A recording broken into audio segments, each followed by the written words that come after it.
नमस्कार, good morning all of you. आप सभी का एक बार फिर से स्वागत है अपनी इस ऑनलाइन क्लासेस में। इससे पहले की क्लास में हमने पढ़ा था लेंस के बारे में, लेंसों के संयोजन के बारे में, और आज अपने बात करने वाले हैं प्रिज्म के बारे में कि प्रिज्म क्या होता है। इस पे प्रकाश किरण का आपतन करवाएंगे तो वो किस प्रकार से विचलित होगी और उसके लिए न्यूनतम विचलन कोण का मान क्या होगा, इन सब के बारे में आज अपने अध्ययन करने वाले हैं। तो बात करते हैं प्रिज्म की कि प्रिज्म क्या होता है। प्रिज्म कांच से निर्मित एक ऐसा पारदर्शी पदार्थ होता है जिसके दो अपवर्तक पृष्ठ होते हैं। दो अपवर्तक पृष्ठ होते हैं, एक पृष्ठ जिसपे प्रकाश किरण आपतित होती है और यहां से अपवर्तित होगी, और दूसरा पृष्ठ जिससे प्रकाश किरण है वो निर्गत होगी। कहने का मतलब दो अपवर्तक पृष्ठों से मिलकर जो व्यवस्था बनती है वो प्रिज्म कहलाती है। तो दो अपवर्तक पृष्ठों से घिरी हुई बंद आकृति को ही प्रिज्म कहते हैं। लेंस में हमने देखा था कि लेंस के दो गोलाकार पृष्ठ होते हैं, यानी कि प्रकाश किरण का दो बार अपवर्तन होता है। ठीक उसी प्रकार से प्रिज्म में भी दो अपवर्तक पृष्ठ होते हैं और प्रकाश किरण का दो बार अपवर्तन होता है। तो अंत में जो प्रकाश किरण निर्गत होती है वो अपने मूल मार्ग से विचलित होती हुई प्राप्त होती है। और आज अपने बात ये करेंगे कि जो प्रकाश किरण विचलित होती है उसके लिए विचलन कोण का मान और उसका सूत्र क्या बनता है, और इसी प्रकार से न्यूनतम विचलन कोण का सूत्र है वो हमें क्या प्राप्त होता है। तो आइए सबसे पहले बात कर लेते हैं कि प्रिज्म से प्रकाश किरण का अपवर्तन किस प्रकार होता है। तो अपने पास इस प्रकार से एक प्रिज्म हो गया जिसके लिए हमने नाम दे दिया प्रिज्म का ABC। एक अपवर्तक पृष्ठ ये होगा क्योंकि प्रकाश किरण इसके ऊपर आकर के आपतित होगी, दूसरा अपवर्तक पृष्ठ ये होगा क्योंकि प्रकाश किरण यहाँ से निर्गत होगी। तो ये दोनों पृष्ठ अपवर्तक पृष्ठ हो जाएंगे और दो अपवर्तक पृष्ठों के मध्य ये जो एंगल बनता है इस एंगल को कहते हैं प्रिज्म कोण। इस एंगल को कहेंगे प्रिज्म कोण या फिर अपवर्तक कोण जिसको कह सकते हैं। ओके, तो यदि मैं एक प्रकाश किरण का आपतन कुछ इस प्रकार से करूं इस पृष्ठ AB के ऊपर, तो यहां P पॉइंट पर प्रकाश किरण का आपतन हुआ। ये जो कांच है माध्यम है और इससे बाहर का जो माध्यम है वो हवा हो गया।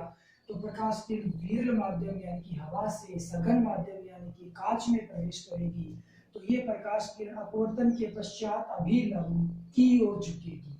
तो यदि मैं P पॉइंट पे एक अभिलंब खींचू, एक लंबवत रेखा खींचू तो वो ये हो जाएगी।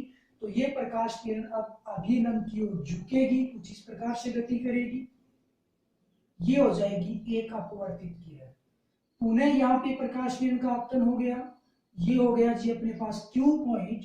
तो Q पॉइंट से पुनः प्रकाश किरण का अपवर्तन हो जाएगा, ये प्रकाश किरण अपने मूल मार्ग से भटकेगी। अब ये प्रकाश किरण कांच से हवा में प्रवेश करती है, मतलब ये सघन माध्यम से विरल माध्यम में आती है, तो ये अभिलंब से दूर हटती है। तो यदि मैं यहाँ पे एक अभिलंब और खींचूं तो ये दूसरा अभिलंब हो गया।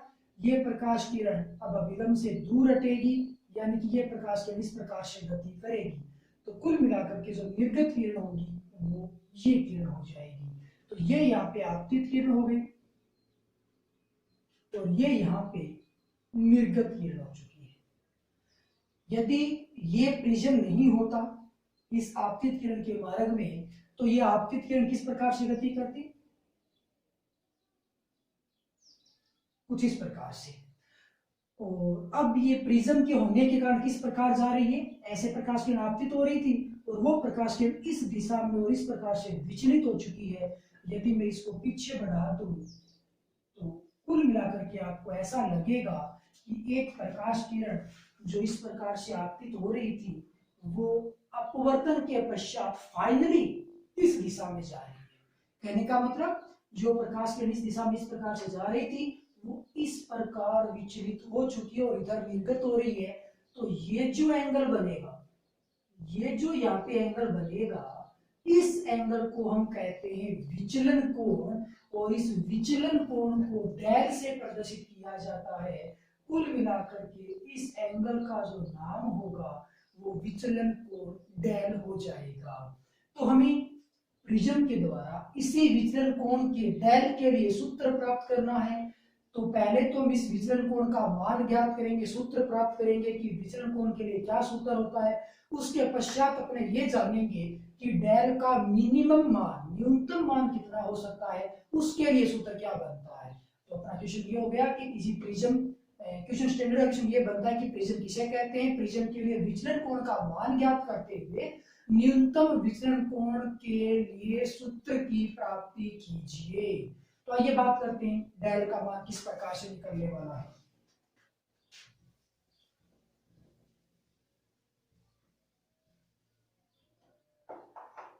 सपोज दैट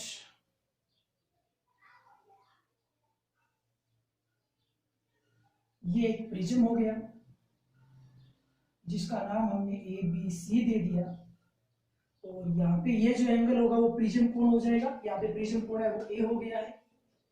एक प्रकाश किरण कुछ इस प्रकार से आपतित होगी, और यहाँ पे मैंने नाम दे दिया Q। तो यहाँ से प्रकाश किरण कांच में प्रवेश कर रही है, हवा से आई थी, तो इस प्रकाश किरण का अपवर्तन हो जाएगा। यहाँ पे यदि मैं एक अभिलंब खींचता हूँ तो वो अभिलंब इस प्रकार से होगा, और ये प्रकाश किरण अभिलंब की ओर झुकेगी क्योंकि ये सघन माध्यम में प्रवेश कर रही है। कुछ इस प्रकार से ये प्रकाश किरण चलेगी। अब ये प्रकाश किरण आपतित किरण थी PQ, जो कि Q बिंदु पे आपतित हो रही है। यहाँ पे एक आपतित प्रकाश किरण है, Q बिंदु पे आपतित हुई, दूसरे पृष्ठ पे पहुंचेगी। इस पॉइंट को अपने नाम दे देंगे R। यहां से पुनः प्रकाश किरण का अपवर्तन होगा, जिसको हमने अभी अभी समझा। यदि मैं यहाँ पे एक और अभिलंब खींच दूं तो ये प्रकाश अभिलंब कुछ इस प्रकार से आएगा, और यहाँ से प्रकाश किरण का पुनः अपवर्तन होगा, तो ये प्रकाश किरण कुछ इस प्रकार से निर्गत हो जाएगी। कहने का मतलब, और इस पॉइंट को यदि मैं RS नाम दे दूं तो ये RS निर्गत किरण हो गई, PQ यहाँ पे आपतित किरण हो चुकी है। और ये हो गया जी पहला अभिलंब। तो आपतित किरण इस अभिलंब के साथ एक आपतन कोण बनाती है, इसको अपने नाम दे देंगे I। इसी प्रकार से ये जो अपवर्तित किरण है बीच वाली, वो इस अभिलंब के साथ एक एंगल बनाएगी, अपवर्तन कोण, इसको मैं नाम दे देता हूं R1। इसी प्रकार से ये दूसरा पृष्ठ है, उसके लिए आपतित किरण ये QR है।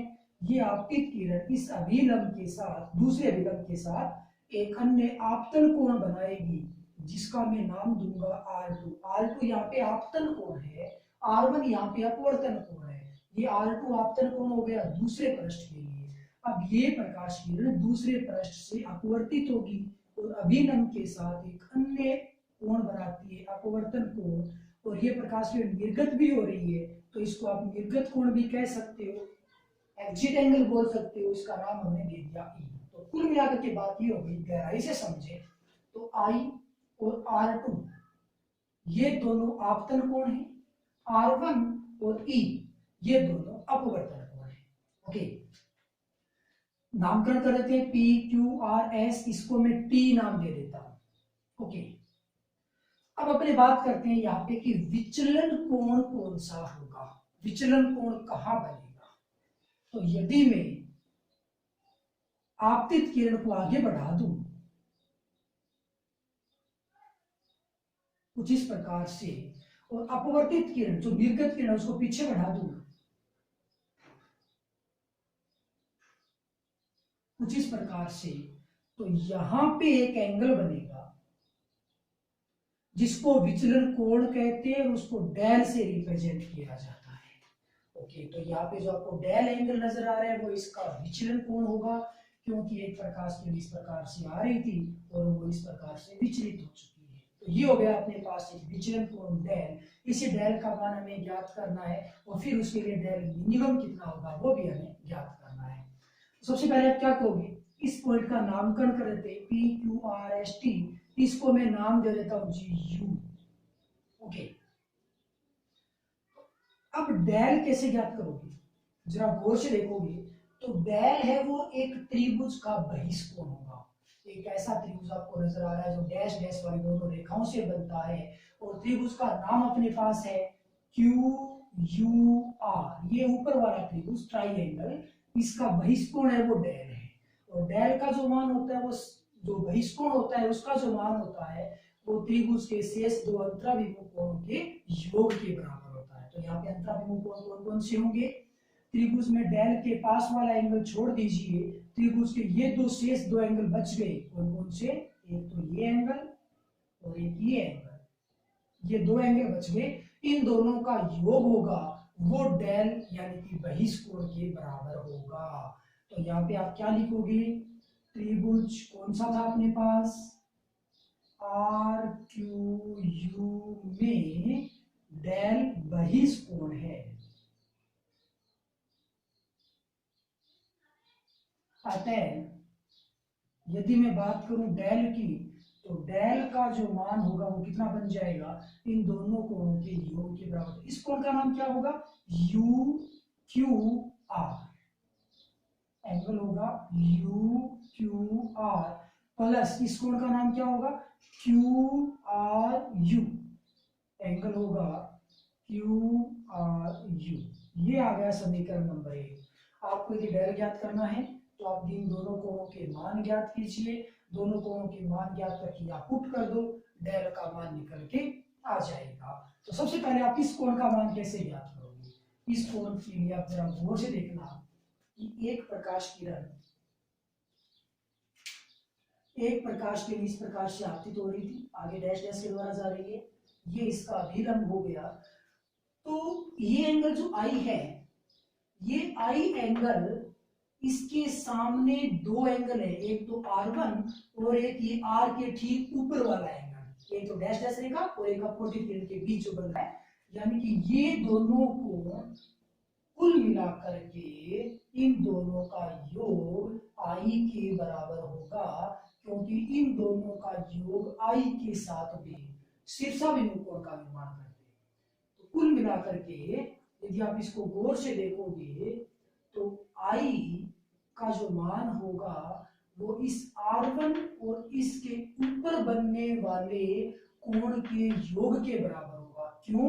क्योंकि इन दोनों का जो योग होगा वो I के सापेक्ष आमने सामने का कोण है, शीर्षाभिमुख कोण है, मतलब I बराबर होगा R1 प्लस इसका ये ऊपर वाला एंगल जिसको आपने ये एंगल यू क्यू आर नाम दिया है। तो I बराबर होगा इन दोनों का योग। इसी प्रकार से यदि आप E की बात करते हो तो E का जो मान आएगा वो किसके साथ शीर्षाभिमुख होगा, किसके साथ आमने सामने के एंगल होंगे? एक तो ये एंगल R2 जो हमें दिखाई दे रहा है, एक ठीक इसके ऊपर वाला एंगल, इन दोनों का जो योग होगा वो एग्जैक्ट E के बराबर होगा, क्योंकि E इन दोनों के साथ मिलके एक शीर्षाभिमुख कोण का निर्माण करती है। तो E का जो मान होगा वो R2 प्लस ये ऊपर वाला कोण जिसको आपने कोण QRU नाम दे रखा है। तो यहाँ पे यदि आप चित्रानुसार बात करते हो तो I का जो मान आएगा वो आएगा R1 प्लस ये ऊपर वाला कोण जिसका मान ये रहा, ये बन जाएगा R1 प्लस ऊपर वाले एंगल का नाम क्या है? UQR जो आपने दिया है। हमें तो यहाँ से UQR ज्ञात करना है ताकि हम इसके सामने वैल्यू पुट कर पाए। तो UQR बराबर क्या बचेगा? I माइनस R1 पक्षांतर कर दिया, तो समीकरण नंबर 2 में ये वैल्यू हमें निकल के आ गई। ओके, अब हमें निकालना है जी इस एंगल का मान। तो क्या कहोगे? E बराबर क्या होगा? R2 प्लस ये ऊपर वाला एंगल, तो R2 प्लस ऊपर वाले एंगल का नाम ये हो गया, बराबर किसके होगा? E की। तो पुनः E बराबर क्या बनेगा? R2 प्लस ऊपर वाले एंगल का नाम क्या है? ये रहा जो आपने लिखा था QRU। यहाँ से आप QRU का मान ज्ञात कर लो, तो यहाँ से QRU का जो मान बनेगा R2 पक्षांतर में ले चलो दूसरी ओर, तो E माइनस R2 बन जाएगा। ये QRU का मान निकल के आ चुका है। ओके, अब आप क्या करोगे? ये दोनों वैल्यू यहां से पुट कर दो समीकरण नंबर 1 में। तो फिर डेल, अतः समीकरण 1 से डेल बराबर क्या बन जाएगा? डेल बराबर बनेगा, इसके स्थान पे क्या लिखोगे? I माइनस R1 प्लस इसके स्थान पे क्या लिखोगे, E minus R two, E minus R two. R1 और R2 के एक साथ असेंबल कर लो, एक साथ ले चलो, तो डेल इज इक्वल क्या बन जाएगा, डेल इज इक्वल बन जाएगा अपने पास I प्लस E, दोनों में माइनस कॉमन ले लेता हूं, बन जाएगा R1 प्लस R2, और ये समीकरण नंबर अपने पास 4 आ चुकी है। अभी डेल का कंप्लीट मान निकल के आया नहीं है, इस मान को निकालने के लिए आप R1 प्लस R2 यानी कि दोनों का योग है वो ज्ञात कीजिए, फिर यहाँ पे वैल्यू पुट कीजिए, तो आपके सामने एग्जैक्ट डेल का मान निकल के आ जाएगा। तो अब अपना काम होगा R1 प्लस R2 का मान ज्ञात करना। तो R1 R2 यदि आप गौर से देखोगे तो इस नीचे वाले त्रिभुज में बने हुए दो एंगल हैं। त्रिभुज का नाम क्या है, QRP। इस त्रिभुज में दो एंगल R1 R2 है, तो आप त्रिभुज के तीनों एंगल को कह सकते हो कि 180 डिग्री मान होता है। मतलब R1 प्लस R2 प्लस ये जो एंगल T है, यानी कि तीनों कोणों का योग बराबर 180 डिग्री होगा। लेकिन R1 R2 ज्ञात करने के लिए आपको T पता होना चाहिए। यहाँ पे T है वो अज्ञात एंगल है, अज्ञात कोण है, तो पहले आप T ज्ञात करो। T ज्ञात करने के लिए आपको एक चक्रीय चतुर्भुज का सहारा लेना होगा, और चक्रीय चतुर्भुज एक ऐसा चतुर्भुज जिसके तीन कोण हमें पता हो, ताकि हम T का मान ज्ञात कर पाए, और चतुर्भुज के चारों कोणों का योग 360 डिग्री होगा। तो चतुर्भुज कौन सा काम में लोगे, TQAR,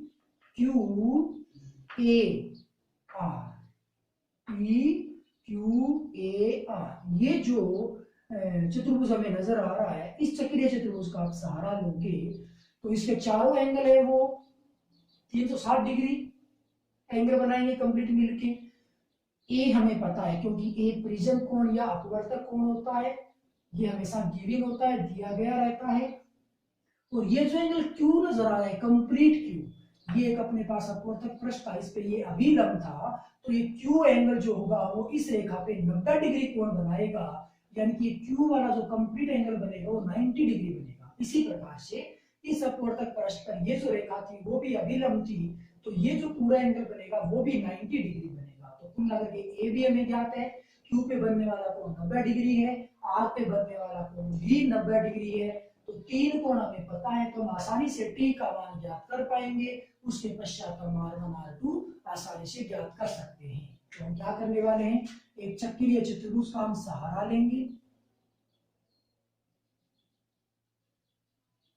चक्रीय चतुर्भुज कौन सा है, TQAR। TQAR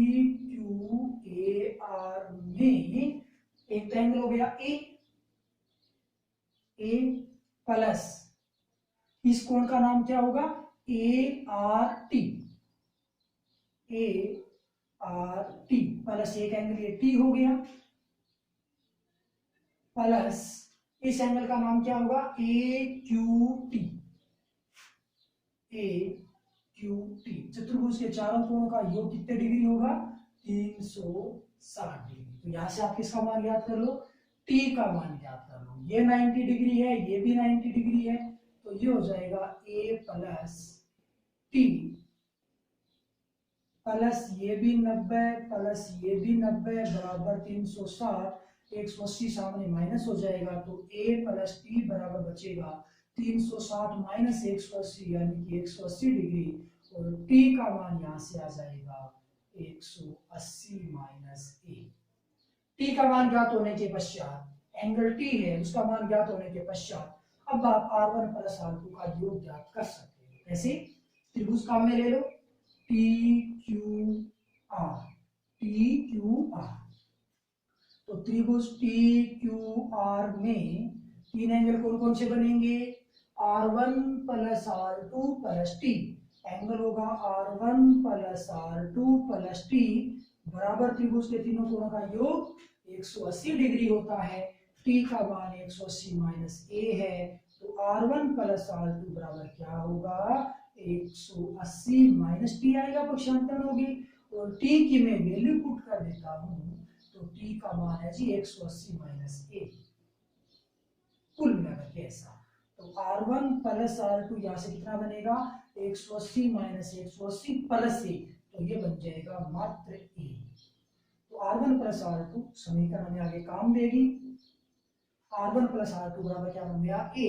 ये वैल्यू यहाँ समीकरण 4 में पुट कर दो जी, डेल का मान निकल के आ जाएगा। तो समीकरण 4 से डेल का मान कितना बनेगा, I प्लस E, इसके स्थान पे कितनी वैल्यू पुट कर दोगे A, तो माइनस का A। समीकरण नंबर 7 डेल को रिप्रेजेंट करती है, विचलन कोण को प्रदर्शित करती है। तो किसी प्रिज्म के लिए जो विचलन कोण का मान होता है, जो डेल होता है, उसकी वैल्यू होती है I plus E minus A। तो ये हमने डेल का मान ज्ञात कर लिया, विचलन कोण का मान ज्ञात कर लिया। अब अपने ज्ञात करने वाले हैं कि डेल का जो मिनिमम मान होगा, न्यूनतम विचलन कोण होगा, वो कितना होने वाला है। तो यदि ये एंगल मिनिमम बने, उस केस में कुछ शर्त होती है, कुछ कंडीशन होती है, वो सेटिस्फाई होने के पश्चात ही विचलन कोण का जो मान होगा वो न्यूनतम होगा। तो 3 शर्तें होती हैं, उन 3 शर्तों के पूर्ण होने पे डेल का मान है वो मिनिमम होता है। तो 3 शर्तें कौन कौन सी होंगी। यदि हम ये चाहते हैं कि डेल है वो न्यूनतम बने, मिनिमम बने, तो शर्त नंबर फर्स्ट, आपतन कोण का मान निर्गत कोण के बराबर होना चाहिए, मतलब I बराबर E होना चाहिए। दूसरा शर्त क्या होगा, R1 और R2 ये दोनों आपस में बराबर होने चाहिए, मतलब पहले पृष्ठ के लिए अपवर्तन कोण और दूसरे पृष्ठ के लिए आपतन कोण के मान बराबर होने चाहिए। और तीसरी शर्त ये होती है, ये जो प्रकाश किरण है वो इस नीचे वाले पृष्ठ BC के समांतर होनी चाहिए। हालांकि डेल मिनिमम के लिए केवल 2 ही रूल अप्लाई करने हैं। तो यदि हम ऐसा कहते हैं कि डेल बराबर डेल मिनिमम हो, तो उस केस में क्या क्या होगा, I बराबर E होगा तथा R1 बराबर R2 होगा, और इसको आप R मान लो, ऐसा होगा, ये जरूरी होता है। मतलब न्यूनतम विचलन कोण की आप कह सकते हो कि आवश्यक शर्तें हैं। डेल को यदि आप डेल मिनिमम बोलते हो, डेल न्यूनतम एंगल बोलते हो, तो I बराबर E बनना चाहिए और R1 बराबर R2 होना चाहिए, जिसको आप केवल R एंगल मान सकते हो। ओके, तो अब आप डेल मिनिमम कैसे ज्ञात कर पाओगे, डेल मिनिमम आसानी से ज्ञात कर पाएंगे।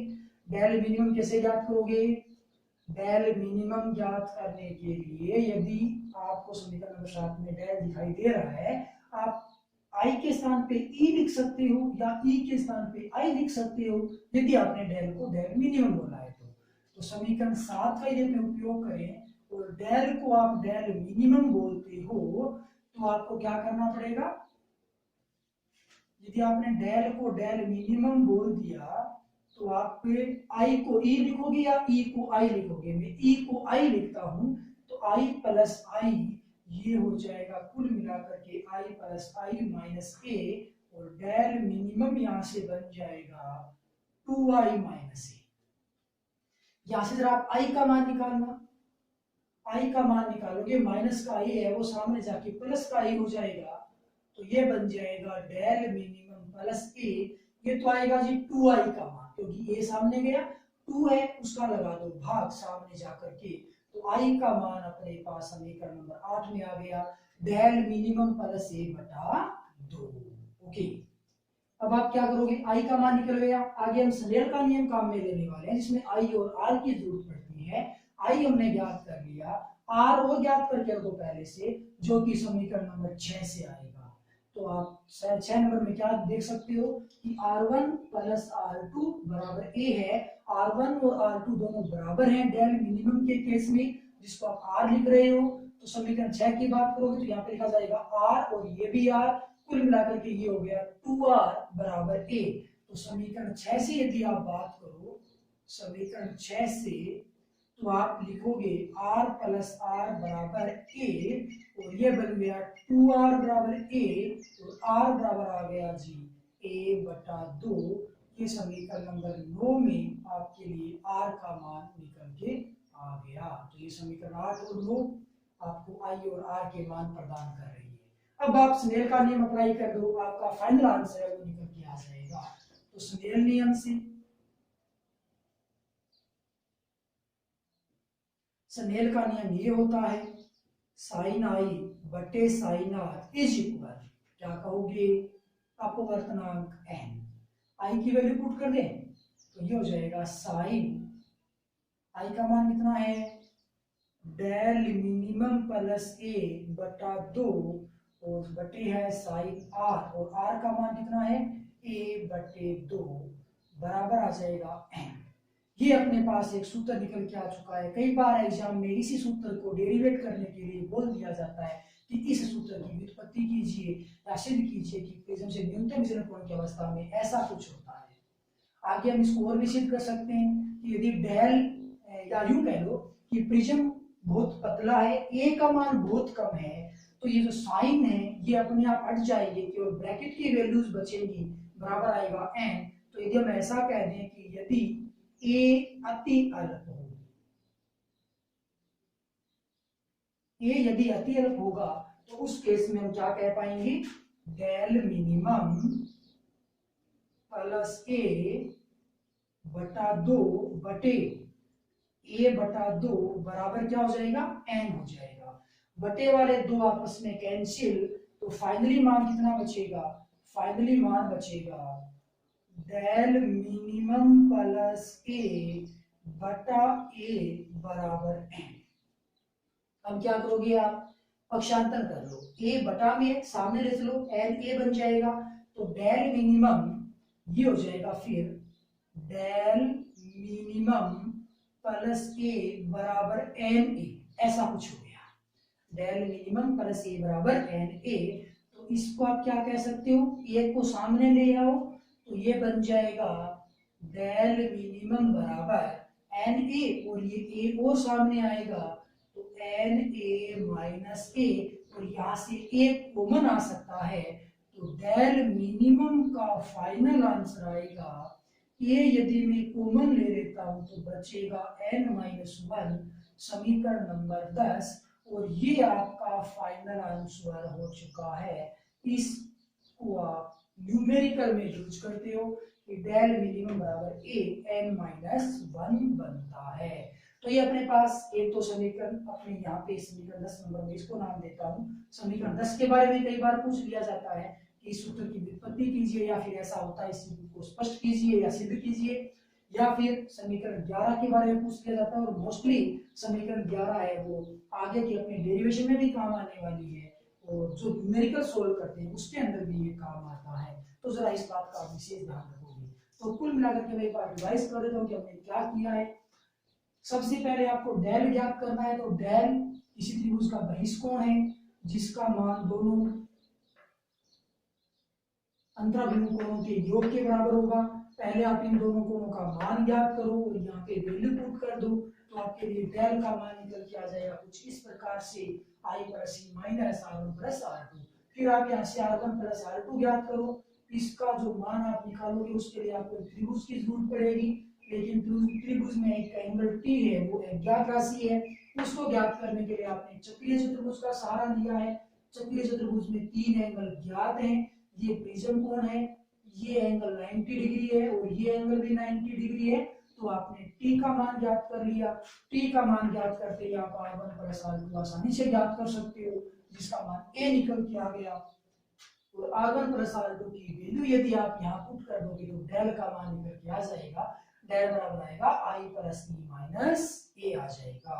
ओके, अब यदि आप डेल तो निकाल चुके हो, डेल मिनिमम आप ज्ञात करना चाहते हो, तो डेल मिनिमम के लिए आवश्यक शर्तें होती हैं कि यदि विचलन कोण का मान मिनिमम हो उस केस में आपतन कोण का मान निर्गत कोण के बराबर होता है, ये दोनों आपस में बराबर होते हैं, साथ में ये r1 r2 भी बराबर होते हैं, जिसको आपने कंप्लीट नाम r दे दिया है। आगे सोल्व करने के लिए डेल मिनिमम ज्ञात करने के लिए आपको स्नेल का नियम अप्लाई करना होता है। स्नेल के नियम के लिए आपको i और r की जरूरत पड़ती है, तो पहले आप i और r निकाल के रखो ताकि स्नेल नियम में डायरेक्ट उसकी वैल्यू पुट की जा सके। तो i का मान जब आप ज्ञात करोगे, i का मान तो इस i के सूत्र से निकलेगा और r का मान r के सूत्र से निकल जाएगा, मतलब समीकरण 6 और 7 से i और r निकल के आ जाएंगे। तो i ज्ञात करोगे समीकरण 7 के द्वारा, तो e को आप क्या करोगे, i कह सकते हो क्योंकि e है वो i के बराबर है। तो यहाँ से आप क्या लिखोगे, i प्लस आई, क्योंकि यहाँ पे i प्लस ई था, i बोल दिया मैंने, ये हो गया 2i माइनस ए, पक्षांतर करके आप i का मान ज्ञात कर दो। इसी प्रकार से आप r ज्ञात करोगे तो ये भी r प्लस r यानी कि 2r हो गया। 2r होते ही r की वैल्यू a/2 आ जाएगी। और अब आप स्नेल का नियम काम में लोगे तो आई और आर की वैल्यू पुट कर दो, समीकरण नंबर 10 अपने पास फाइनली निकल के आ जाता है। यदि प्रिज्म बहुत पतला है, ए का मान बहुत कम है, उस केस में साइन है वो हट जाएंगे, केवल ब्रैकेट की वैल्यूज बचेंगी। और आगे इसको यदि आप सोल्व करते हो तो डेल मिनिमम बराबर a n-1 निकल के आता है। ये हो गया अपने पास न्यूनतम विचलन कोण का मान। अब न्यूनतम विचलन कोण के मान के पश्चात हमें एक ग्राफ बनाना होता है जो कि आपतन कोण और न्यूनतम आपतन कोण और विचलन कोण के मध्य वक्र को रिप्रेजेंट करता है। तो जी मैं बता देता हूं कि वो वक्र किस प्रकार का होगा। तो कुल मिलाकर के आपने ये एक्स एक्सिस और वाई एक्सिस हो गया, 2 डायमेंशनल स्ट्रक्चर हो गया। यहाँ पे अपने बात करेंगे आपतन कोण आई की,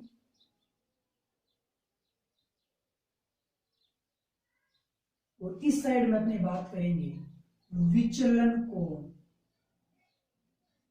डेल की। ओके, तो सिंपल सी बात है, जब आप इसका प्रैक्टिकली करते हो, प्रैक्टिकल करोगे लैब में, तो आप देख पाओगे कि आपतन कोण के विभिन्न मानों पे विचलन कोण के मान किस किस प्रकार से प्राप्त होते हैं, और उसका जो वक्र होता है वो कुछ इस प्रकार से हमें प्राप्त होता है। और ये जो पॉइंट होता है, ये पॉइंट विचलन कोण के लिए न्यूनतम मान को रिप्रेजेंट करता है। कुल मिलाकर के ये जो स्ट्रक्चर आता है वो डेल मिनिमम होता है, डेल न्यूनतम होता है, और उसके संगत ये इसका जो मान होता है वो आपतन कोण होता है। तो निश्चित आपतन कोण पे डेल हमें मिनिमम प्राप्त होता है। और कुल मिलाकर के ऐसा भी होता है कि डेल मिनिमम के केस में जितना आपतन कोण होता है उतना ही न्यूनतम विचलन कोण होता है। जैसे यदि आप एक निश्चित प्रकाश किरण के लिए आपतन कोण का मान 37 डिग्री करते हो और उसके लिए न्यूनतम विचलन कोण हमें प्राप्त हो जाता है, तो ध्यान रखो उस केस में न्यूनतम विचलन कोण भी 37 डिग्री होगा, यानी कि न्यूनतम विचलन कोण का मान हमेशा आपतन कोण के ही तुल्य होता है। तो विचलन कोण डेल और आपतन कोण आई के मध्य खींचा गया आरेख है वो कुछ इस प्रकार से आता है, और ये अकेला आरेख एक नंबर का एग्जाम में बहुत सी बार पूछा जाता है। तो ये हो गया अपने पास प्रिज्म, उसे विचलन कोण की गणना, न्यूनतम विचलन कोण की गणना और विचलन कोण व आपतन कोण के मध्य ग्राफ। Okay, thank you.